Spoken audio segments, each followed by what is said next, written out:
ಒಂದು ಚಿಕ್ಕ ಜಾಗ, ಒಬ್ಬ ರಾಜ, ಒಂದು ನಿರ್ಧಾರ ಮತ್ತು ಸುಮಾರು 80 ವರ್ಷಗಳಿಂದ ಮುಗಿಯದ ಒಂದು ಸಂಘರ್ಷ. ಇದು ಕೇವಲ ಒಂದು ಭೂಮಿ ಕತೆ ಅಲ್ಲ, ಇದು 3 ಯುದ್ಧಗಳ ಕತೆ, ಸಾವಿರಾರು ಸೈನಿಕರ ತ್ಯಾಗದ ಕತೆ, ಲಕ್ಷಾಂತರ ಜನರ ಬದುಕನ್ನೇ ಬದಲಾಯಿಸಿದ ಕತೆ ಮತ್ತು ಇವತ್ತಿಗೂ ಇಂಡಿಯಾ ಮತ್ತು ಪಾಕಿಸ್ತಾನದ ನಡುವಿನ ಪ್ರತಿಯೊಂದು ಉದ್ವಿಗ್ನ ಪರಿಸ್ಥಿತಿಯ ಹಿಂದೆ ನಿಂತಿರೋ ಒಂದು ದೊಡ್ಡ ಕತೆ. ಆದರೆ ಈ ಇಡೀ ಕತೆ ಶುರುವಾಗಿದ್ದು ಒಂದು ಗುಂಡಿನಿಂದನೋ ಅಥವಾ ಒಂದು ಯುದ್ಧದಿಂದನೋ ಅಲ್ಲ, ಒಬ್ಬ ವ್ಯಕ್ತಿಯಿಂದ. ಅದರಲ್ಲೂ ಒಬ್ಬ ವ್ಯಕ್ತಿ ಸರಿಯಾದ ಸಮಯಕ್ಕೆ ಒಂದು ನಿರ್ಧಾರ ತೆಗೆದುಕೊಳ್ಳದೇ ಇದ್ದಿದ್ದರಿಂದ. ಆದರೆ ಆ ವ್ಯಕ್ತಿ ಯಾರು? ಅವನು ಯಾಕೆ ಈ ನಿರ್ಧಾರ ತೆಗೆದುಕೊಳ್ಳಿಲ್ಲ?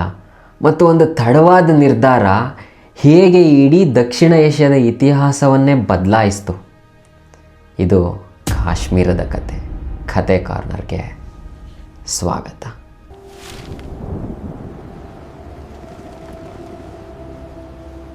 ಇಯರ್ 1947. ಭಾರತಕ್ಕೆ ಅದು ಸಂತೋಷದ ವರ್ಷ. ಸುಮಾರು 200 ವರ್ಷಗಳ ಬ್ರಿಟಿಷರ ಆಡಳಿತಕ್ಕೆ ಕೊನೆ ಬೀಳ್ತಿದ್ದ ಕ್ಷಣ. ದೇಶದ ಮೂಲೆ ಮೂಲೆಗಳಲ್ಲಿ ಸ್ವಾತಂತ್ರ್ಯದ ಸಂಭ್ರಮ. ಆದರೆ ಅದೇ ಸಮಯದಲ್ಲಿ ಇತಿಹಾಸದ ಅತಿ ದೊಡ್ಡ ಮಾನವ ವಲಸೆ ಕೂಡ ಶುರುವಾಗಿತ್ತು. ಅಂದರೆ ಒಂದು ದೇಶ 2 ರಾಷ್ಟ್ರಗಳಾಗಿ ಡಿವೈಡ್ ಆಗ್ತಿತ್ತು. ಅದೇ ಇಂಡಿಯಾ ಮತ್ತು ಪಾಕಿಸ್ತಾನ. ಮೊದಲನೇ ನೋಟಕ್ಕೆ ಇದು ತುಂಬ ಈಸಿ ಅಂತ ಅನ್ನಿಸ್ಬೋದು, ಇದರಲ್ಲಿ ಏನಿದೆ ಅಂತ ಅನ್ನಿಸ್ಬೋದು. ಯಾವ ಪ್ರದೇಶ ಭಾರತಕ್ಕೆ, ಯಾವ ಪ್ರದೇಶ ಪಾಕಿಸ್ತಾನಕ್ಕೆ, ಇಷ್ಟೇ ಅಲ್ವಾ, ಇದರಲ್ಲೇನಿದೆ ಅಂತ. ಆದರೆ ನಿಜವಾದ ಸಮಸ್ಯೆ ಅಲ್ಲಿಂದಲೇ ಶುರುವಾಗಿದ್ದು. ಏಕೆಂದರೆ ಆಗಿನ ಭಾರತ ಇವತ್ತಿನ ಥರ ಇರಲಿಲ್ಲ. ಆವಾಗ ಭಾರತದ ಒಂದು ಭಾಗನ ಬ್ರಿಟಿಷರು ನೇರವಾಗಿ ಆಡಳಿತ ಮಾಡ್ತಿದ್ರು, ಆದರೆ ಇನ್ನೊಂದು ಭಾಗ ರಾಜರು ಆಡಳಿತ ಮಾಡ್ತಿದ್ರು. ಅವರಿಗೆ ತಮ್ಮದೇ ರಾಜ್ಯ, ತಮ್ಮದೇ ಸೇನೆ, ತಮ್ಮದೇ ಕಾನೂನು, ತಮ್ಮದೇ ಅಧಿಕಾರ ಎಲ್ಲ ಇತ್ತು. ಆದರೆ ಬ್ರಿಟಿಷರು ಅವ್ರ ರಾಜ್ಯಗಳ ಮೇಲೆ ಸಂಪೂರ್ಣ ಆಡಳಿತ ನಡೆಸ್ತಿರಲಿಲ್ಲ. ಅವ್ರು ಕೇವಲ ರಕ್ಷಣೆ ಮತ್ತು ವಿದೇಶಾಂಗದಂಥ ದೊಡ್ಡ ದೊಡ್ಡ ವಿಷಯಗಳನ್ನ ಮಾತ್ರ ನೋಡ್ಕೋತಾ ಇದ್ರು. ಆದರೆ 1947ನಲ್ಲಿ ಯಾವಾಗ ಬ್ರಿಟಿಷರು ಇಂಡಿಯಾ ಬಿಟ್ಟು ಹೋಗ್ತೀವಿ ಅಂತ ಹೇಳಿದ್ರೋ ಆಗ ಸಂಪೂರ್ಣ ಈ ವ್ಯವಸ್ಥೆನೇ ಬಿದ್ದೋಯ್ತು. ಆಗ ರಾಜರ ಮುಂದೆ ಇದ್ದಿದ್ದು ಒಂದೇ ಪ್ರಶ್ನೆ: ನಾವು ಭಾರತಕ್ಕೆ ಸೇರಬೇಕಾ ಅಥವಾ ಪಾಕಿಸ್ತಾನಕ್ಕೆ ಸೇರಬೇಕಾ ಅಥವಾ ಇಂಡಿಪೆಂಡೆಂಟ್ ಆಗಿರಬೇಕಾ ಅಂತ. ಇದಕ್ಕೆ ಉತ್ತರ ಕೊಡೋ ಕೆಲಸ ಬ್ರಿಟಿಷರದ್ದು ಅಲ್ಲ, ಇಂಡಿಯಾದ್ದು ಅಲ್ಲ, ಪಾಕಿಸ್ತಾನದ್ದು ಅಲ್ಲ. ಪ್ರತಿ ಸಂಸ್ಥಾನದ ರಾಜನೇ ತನ್ನ ರಾಜ್ಯದ ಭವಿಷ್ಯನ ತಾನೇ ನಿರ್ಧರಿಸಬೇಕಿತ್ತು. 565 ಸಂಸ್ಥಾನಗಳು. ಬಹುತೇಕ ರಾಜರು ಹೆಚ್ಚು ಟೈಮ್ ತೆಗೆದುಕೊಳ್ಳಿಲ್ಲ. ಅವ್ರ ಜಿಯೋಪೊಲಿಟಿಕಲ್ ಪರಿಸ್ಥಿತಿ, ಪಾಪ್ಯುಲೇಷನ್ನು ಮತ್ತು ರಾಜಕೀಯ ಪರಿಸ್ಥಿತಿ ನೋಡಿ ಯಾವ ದೇಶದ ಜೊತೆ ಹೋಗಬೇಕು ಅನ್ನೋ ನಿರ್ಧಾರನ ಬೇಗನೆ ಮಾಡಿದ್ರು. ಆದರೆ ಒಂದು ಸಂಸ್ಥಾನ ಮಾತ್ರ 2 ಹೊಸ ದೇಶಗಳ ಗಮನ ಸೆಳೀತು. ಅದೇ ಕಾಶ್ಮೀರ. ಯಾಕಂದರೆ ಅದು just state of beautiful mountains ಆಗಿರಲಿಲ್ಲ.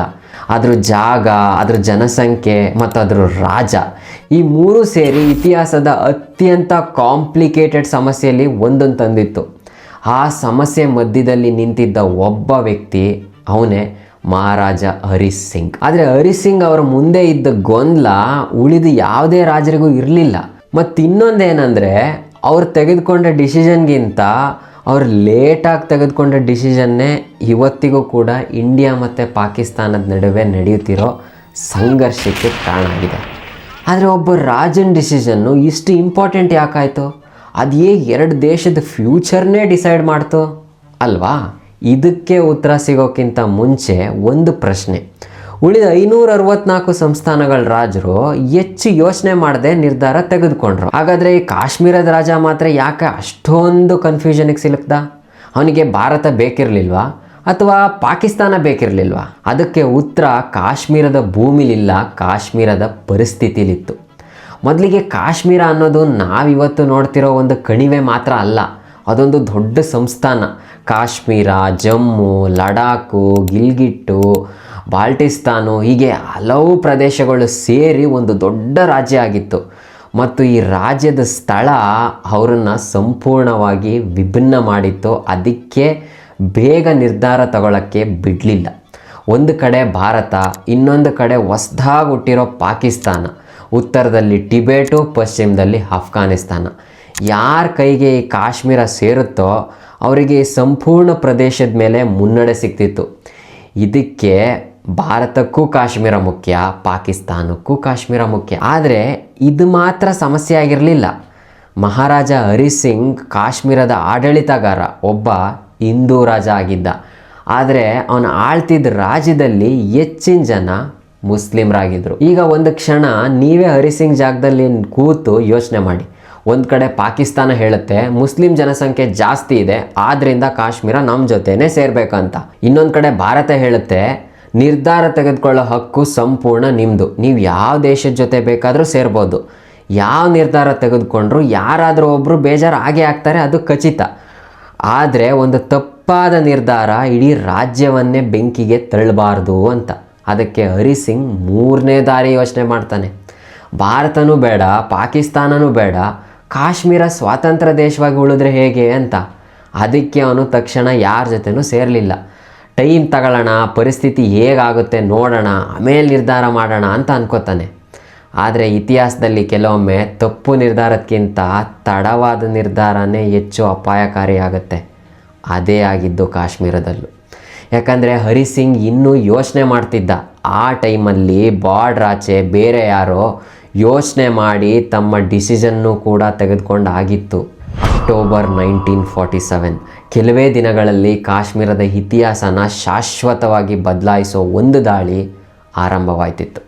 ಮತ್ತು ಅದಾದ ನಂತರ ಹರಿಸಿಂಗ್ ಅವ್ರ ಕೈಲಿ ಆಯ್ಕೆನೇ ಉಳಿದಿರಲಿಲ್ಲ. ಕಾಶ್ಮೀರದ ಬಾರ್ಡ್ರಲ್ಲಿ ಸಾವಿರಾರು ಬುಡಕಟ್ಟು ಯೋಧರು ಪಾಕಿಸ್ತಾನದ ಗಡಿ ಕಡೆಯಿಂದ ಕಾಶ್ಮೀರದೊಳಕ್ಕೆ ನುಗ್ಗಕ್ಕೆ ಶುರು ಮಾಡ್ತಾರೆ. ಭಾರತದ ಪ್ರಕಾರ ಈ ದಾಳಿಗೆ ಪಾಕಿಸ್ತಾನದ ಬೆಂಬಲ ಮತ್ತು ಸಂಪೂರ್ಣ ಸಹಕಾರ ಇತ್ತು ಅಂತ. ಆದರೆ ಪಾಕಿಸ್ತಾನ ಈ ಆರೋಪನ ಒಪ್ಪಲ್ಲ. ಅವರೇನು ಹೇಳ್ತಾರೆ ಅಂದರೆ ಕಾಶ್ಮೀರ ಜನರಿಗೆ ಸಹಾಯ ಮಾಡೋಕ್ಕೆ ಬುಡಕಟ್ಟು ಯೋಧರು ಅವರಾಗೆ ಅವರು ಹೋದರು ಅಂತ. ಆದರೆ ಯಾರು ಏನೇ ಹೇಳಿದ್ರು ಒಂದು ವಿಷಯ ಮಾತ್ರ ಸ್ಪಷ್ಟ, ಕಾಶ್ಮೀರದ ಮೇಲೆ ಯುದ್ಧ ಅಂತೂ ಶುರು ಆಗಿತ್ತು. ಸ್ಟಾರ್ಟಿಂಗು ಬಾರ್ಡ್ರ್ ಹತ್ರ ಇರೋ ಹಳ್ಳಿಗಳು, ನಂತರ ಮುಜರಾಬಾದು, ಅಲ್ಲಿಂದ ಒಂದೊಂದೇ ಸಿಟಿ, ಒಂದೊಂದೇ ಹಳ್ಳಿ. ದಾಳಿಕೋರರು ನೇರವಾಗಿ ಶ್ರೀನಗರದ ಕಡೆ ಬರ್ತಿದ್ರು.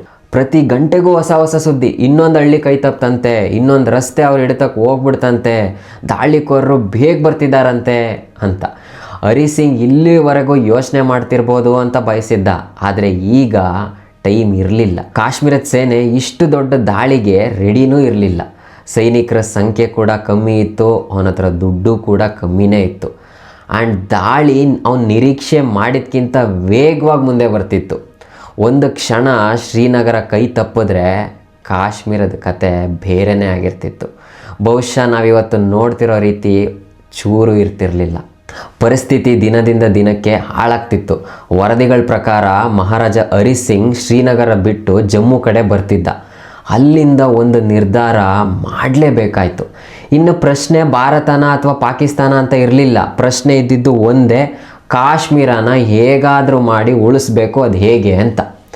ಕೊನೆಗೂ ಹರಿಸಿಂಗ್ ಭಾರತದ ಸರ್ಕಾರದ ಬಳಿ ಸೇನೆಯ ಹೆಲ್ಪ್ ಕೇಳ್ತಾನೆ. ಆದರೆ ಭಾರತ ತಕ್ಷಣ ಸೇನೆ ಕಳಿಸಲ್ಲ. ಅದ್ಯಾಕೆ ಗೊತ್ತಾ? ಯಾಕಂದರೆ ಭಾರತದ ನಾಯಕತ್ವದ ಮುಂದೆ ಒಂದು ದೊಡ್ಡ ಕಾನೂನು ಪ್ರಶ್ನೆ ಇತ್ತು. ಒಂದು ಸ್ವಾತಂತ್ರ್ಯ ಸಂಸ್ಥಾನಕ್ಕೆ ಅದಿನ್ನೂ ಅಧಿಕೃತವಾಗಿ ಭಾರತಕ್ಕೆ ಸೇರಿಲ್ಲದೆ ಇದ್ದಾಗ ಭಾರತೀಯ ಸೇನೆಯನ್ನು ಕಳಿಸೋದು ಅಂತಾರಾಷ್ಟ್ರೀಯ ಮಟ್ಟದಲ್ಲಿ ಪ್ರಶ್ನೆಗೆ ಕಾರಣ ಆಗ್ತಿತ್ತು. ಅದಕ್ಕಾಗಿ ಭಾರತ ಒಂದು ಸ್ಪಷ್ಟ ಕಂಡೀಷನ್ ಇಡ್ತು. ಮೊದಲು ಕಾಶ್ಮೀರ ಅಧಿಕೃತವಾಗಿ ಭಾರತದ ಜೊತೆ ಸೇರಬೇಕು, ಅದಾದಮೇಲೆ ಮಾತ್ರ ಭಾರತೀಯ ಸೇನೆನ ಕಳಿಸ್ಬೋದು ಅಂತ. ಇಷ್ಟೊಂದು ದಿನ ಮುಂದೂಡ್ತಾ ಬಂದಿದ್ದ ಒಂದು ನಿರ್ಧಾರ ಈಗ ಕೆಲವೇ ಗಂಟೆಯಲ್ಲಿ ತೆಗೆದುಕೊಳ್ಳೋ ಪರಿಸ್ಥಿತಿ ಬಂದ್ಬಿಡ್ತು. ಒಂದು ಸಹಿ, ಒಂದು ದಾಖಲೆ ಮತ್ತು ಆ ಒಂದು ಕ್ಷಣ ಭಾರತ, ಪಾಕಿಸ್ತಾನ ಮತ್ತು ಕಾಶ್ಮೀರದ ಇತಿಹಾಸನ ಶಾಶ್ವತವಾಗಿ ಬದಲಾಯಿಸಿತು. ಆ ಕ್ಷಣದಲ್ಲಿ ಸೈನ್ ಆದ ಒಂದು ಡಾಕ್ಯುಮೆಂಟು ಇವತ್ತಿಗೂ ಭಾರತ ಮತ್ತು ಪಾಕಿಸ್ತಾನದ ನಡುವೆ ನಡೀತಿರೋ ಪ್ರತಿ ವಾರ್ಗೂ, ಪ್ರತಿ ಚರ್ಚೆಗೂ ಕಾರಣ ಆಗಿದೆ. ಅದರ ಹೆಸರು ಇನ್ಸ್ಟ್ರೂಮೆಂಟ್ ಆಫ್ ಅಸೆಷನ್. ಇನ್ಸ್ಟ್ರೂಮೆಂಟ್ ಆಫ್ ಅಸೆಷನ್ ಹೆಸರು ಕೇಳಿದ್ರೆ ತುಂಬ ದೊಡ್ಡ ಲೀಗಲ್ ಡಾಕ್ಯುಮೆಂಟ್ ಥರ ಅನ್ನಿಸ್ಬೋದಲ್ವಾ? ಸಿಂಪಲ್ಲಾಗಿ ಹೇಳಬೇಕು ಅಂದರೆ ಕಾಶ್ಮೀರ ಭಾರತಕ್ಕೆ ಸೇರಲು ಒಪ್ಪಿಗೆ ನೀಡಿದ ಅಧಿಕೃತ ದಾಖಲೆ. 1947 ಅಕ್ಟೋಬರ್ 26ರಂದು ಮಹಾರಾಜ ಹರಿಸಿಂಗ್ ಈ ದಾಖಲೆಗೆ ಸೈನ್ ಮಾಡ್ತಾರೆ. ಆ ಸೈನ್ ಜೊತೆಗೆ ಪರಿಸ್ಥಿತಿ ಕಂಪ್ಲೀಟ್ಲಿ ಬದಲಾಗೋಯ್ತು. ನೆಕ್ಸ್ಟ್ ಡೇನೇ ಭಾರತೀಯ ಸೇನೆ ಶ್ರೀನಗರಕ್ಕೆ ಹೋಗೋಕ್ಕೆ ಶುರು ಮಾಡ್ತು. ಆ ಸಮಯದಲ್ಲಿ ಶ್ರೀನಗರದ ಏರ್ಪೋರ್ಟ್ ಕಾಪಾಡೋದು ತುಂಬ ಮುಖ್ಯ ಆಗಿತ್ತು. ಭಾರತೀಯ ಸೇನೆ ಬಂದ ನಂತರ ದಾಳಿನ ತಡೆಯೋ ಕಾರ್ಯಾಚರಣೆ ಎಲ್ಲ ಶುರು ಆಗಿತ್ತು. ಆದರೆ ಕತೆ ಅಲ್ಲಿಗೆ ಮುಗಿತಿತ್ತಾ? ಇಲ್ಲ, ಮುಗಿಲಿಲ್ಲ. ಯಾಕೆಂದರೆ ಪಾಕಿಸ್ತಾನ ಈ ನಿರ್ಧಾರನ ಒಪ್ಪಲಿಲ್ಲ. ಬಟ್ ಈ ಹರಿ ಸಿಂಗು ಕಾಶ್ಮೀರ ಭಾರತಕ್ಕೆ ಸೇರುತ್ತೆ ಅಂತ ಅಧಿಕೃತವಾಗಿ ಡಾಕ್ಯುಮೆಂಟ್ಸ್ ಮೇಲೆ ಸೈನ್ ಹಾಕಿದ್ದ. ಹಾಗಾಗಿ ಕಾನೂನು ಪ್ರಕಾರ ಕಾಶ್ಮೀರ ಭಾರತಕ್ಕೆ ಸೇರಿದೆ ಅನ್ನೋದು ಭಾರತದ ನಿಲುವು. ಹೀಗೆ ಒಂದು ಘಟನೆ ಬಗ್ಗೆ ಎರಡು ದೇಶಗಳು ಬೇರೆ ಬೇರೆ ದೃಷ್ಟಿಕೋನ ಇಟ್ಕೊಂಡು ನೋಡ್ತಿದ್ವು. ಆ ಭಿನ್ನಾಭಿಪ್ರಾಯ ಈಗ ಮಾತಿನ ಮಟ್ಟದಲ್ಲಿ ಇರಲಿಲ್ಲ, ಅದು ಯುದ್ಧವಾಗಿ ಬದಲಾಗ್ತಿತ್ತು. ಒಂದು ಕ್ಷಣ ಒಂದು ಡಾಕ್ಯುಮೆಂಟ್ ಮೇಲೆ ಸೈನ್ ಬಿತ್ತು ಅಂದರೆ ಎಲ್ಲ ಮುಗೀತು ಅಂತ ಅನಿಸುತ್ತೆ ಅಲ್ವಾ? ಆದರೆ ಕಾಶ್ಮೀರದ ಕಥೆಯಲ್ಲಿ ಇವಾಗ ತಾನೇ ಎಲ್ಲ ಶುರು ಆಗಿತ್ತು. ಭಾರತೀಯ ಸೇನೆ ಶ್ರೀನಗರನ ತಲುಪಿದ ತಕ್ಷಣ ದಾಳಿನ ತಡೆಯೋಕ್ಕೆ ತುಂಬ ಪ್ರಯತ್ನ ಪಡ್ತು. ಒಂದೊಂದು ಪ್ರದೇಶಕ್ಕಾಗಿ ಹೋರಾಟ ತುಂಬ ಜೋರಾಗಿ ನಡೀತಿತ್ತು. ನೋಡ್ತಾ ನೋಡ್ತಾ ಇದು ಎರಡೂ ದೇಶಗಳ ನಡುವೆ ಮೊದಲನೇ ದೊಡ್ಡ ಯುದ್ಧವಾಗಿ ಬದಲಾಯಿತು. ತಿಂಗಳುಗಳಾದವು, ಎರಡೂ ಕಡೆನೂ ಸಾಕಷ್ಟು ನಷ್ಟ ಆಯಿತು. ಆದರೂ ಯಾರೂ ಸಂಪೂರ್ಣವಾಗಿ ಕಾಶ್ಮೀರದ ಮೇಲೆ ಹಿಡಿತನ ಸಾಧಿಸೋಕೆ ಆಗಲಿಲ್ಲ. ಕೊನೆಗೆ ಭಾರತ ಈ ವಿಷಯನ ಯುನೈಟೆಡ್ ನೇಷನ್ ಮುಂದೆ ತಗೊಂಡೋಯ್ತು. ಯುದ್ಧ ನಿಲ್ಲಿಸೋಕೆ ಒತ್ತಡ ಹೆಚ್ಚಾಗ್ತಾ ಹೋಯಿತು. ಕೊನೆಗೂ ಕದನ ವಿರಾಮ ಘೋಷಿಸಿದ್ರು. ಯುದ್ಧ ನಿಂತ ಜಾಗದಿಂದಲೇ ಒಂದು ತಾತ್ಕಾಲಿಕ ಅಂದರೆ ಟೆಂಪ್ರವರಿ ಗಡಿ ಮೂಡಿ ಬಂತು. ಮೊದಲಿಗೆ ಅದನ್ನು ಸೀಸ್ ಫೈರ್ ಲೈನ್ ಅಂತ ಕರಿತಿದ್ರು. ಇವತ್ತು ಅದೇ ಲೈನ್ ಆಫ್ ಕಂಟ್ರೋಲ್ ಅಥವಾ LOC. ನಾವು ಈ ದಿನ ಈ ನ್ಯೂಸ್ ಚಾನಲಲ್ಲಿ ಕೇಳ್ತೀವಲ್ಲ LOC ಅಂತ, ಅದು ಇದೇನು ಅಫಿಷಿಯಲ್ ಬಾರ್ಡರ್ ಅಲ್ಲ, ಇದು ಜಸ್ಟ್ ಯುದ್ಧ ನಿಂತ ಜಾಗ ಅಷ್ಟೇ. ಇಲ್ಲಿಂದ ಕಾಶ್ಮೀರ ಕೂಡ 2 ಭಾಗ ಆಯಿತು. ಅದರಲ್ಲಿ ಒಂದು POK, ಪಾಕ್ ಆಕ್ಯುಪೈಡ್ ಕಾಶ್ಮೀರ್ ಆದರೆ ಒಂದು ವಿಷಯ ಮಾತ್ರ ಇನ್ನೂ ಬಗೆಹರಿಲಿಲ್ಲ. ಯುದ್ಧ ಅಂತೂ ನಿಂತಿತ್ತು, ಆದರೆ ಕಾಶ್ಮೀರ ಯಾರ್ದು ಗುರು? ಈ ಪ್ರಶ್ನೆ ಹಾಗೆ ಉಳಿದಿತ್ತು. ಯಾಕೆ ಗೊತ್ತಾ? ಯಾಕೆಂದರೆ ಇಂಡಿಯಾ ಮತ್ತು ಪಾಕಿಸ್ತಾನ ಈ ಕಥೆನ ಒಂದೇ ರೀತಿ ನೋಡ್ತಿರ್ಲಿಲ್ಲ. ಅಂದರೆ ಒಂದೇ ಘಟನೆ, ಒಂದೇ ಇತಿಹಾಸ, ಆದರೆ ಎರಡೂ ದೇಶಗಳಿಗೆ 2 ವಿಭಿನ್ನ ಅರ್ಥ. ಅದಕ್ಕೆ ಸುಮಾರು 80 ವರ್ಷಗಳಾದರೂ ಈ ಸಮಸ್ಯೆ ಇನ್ನೂ ಬಗೆಹರಿದಿಲ್ಲ. ಇದು ಕೇವಲ ಗಡಿ ಸಮಸ್ಯೆ ಅಲ್ಲ, ಇದು ಎರಡು ದೇಶಗಳು ಇತಿಹಾಸನ ನೋಡೋ ದೃಷ್ಟಿಕೋನದ ಸಮಸ್ಯೆ. ಈ ವಿಡಿಯೋ ಶುರು ಆಗಬೇಕಾದ್ರೆ ನಾನೊಂದು ಹೇಳಿದ್ದೆ, ಇದು ಕಾಶ್ಮೀರದ ಕತೆ. ಆ್ಯಂಡ್ ನಾನೊಂದು ಪ್ರಶ್ನೆ ಕೇಳಿದ್ದೆ, ಕಾಶ್ಮೀರ ಯಾರದ್ದು ಅಂತ. ನಾನೊಬ್ಬ ಇಂಡಿಯನ್, ಒಬ್ಬ ಭಾರತೀಯ.